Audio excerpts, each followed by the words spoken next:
It's a rough world out there. A friend gets eaten by a murloc, you go into the wrong cave, fall off a cliff, the bodies are piling up everywhere. You want to make sure you don't end up on the corpse pile? I have the 101 rules for hardcore for you. Here's the first 5. Gear up. I know this rule is going to sound really basic, but you'd be surprised the amount of people trying to fight their way through with a rusty weapon from several levels ago. Check your quest rewards and dungeons, so that you don't miss out on that shiny new sword that can make all the difference. For the mages, priests and warlocks, the lesser magic wand at 17.5 DPS will be the difference between you leveling and turning into null food. Professions are always a good source of weapons. Failing that, you can always try your luck on the auction house. Sure, it's expensive, but remember, you can't spend your money if you're dead. Rule number 2. Bring a band-aid. Even if you're a priest, leveling first aid is a must. There will be a time when you're out of mana, where that bandage will be the thin line between you or a friend becoming floor decoration. You can also use it between pulls to keep you moving faster and healthier. On top of that, you now have the ability to create anti-venom to remove poison.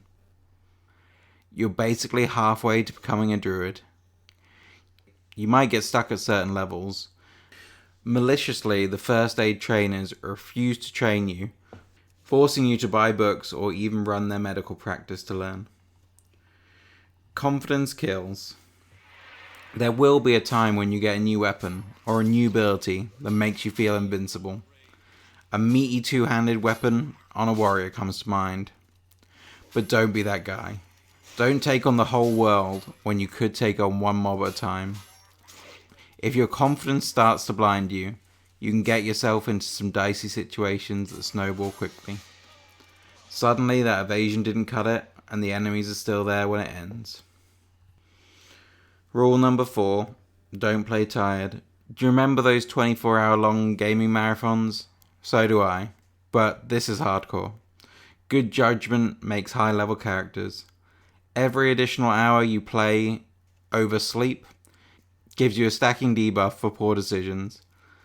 Is it really worth staying up those extra 2 hours to lose everything? I'll leave that up to you. Rule number 5. Group up.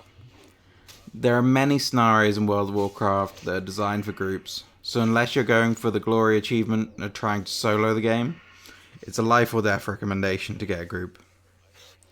Hogger has eaten more level 10 characters than possibly any other mob, and it could have all been avoided if you just had a group.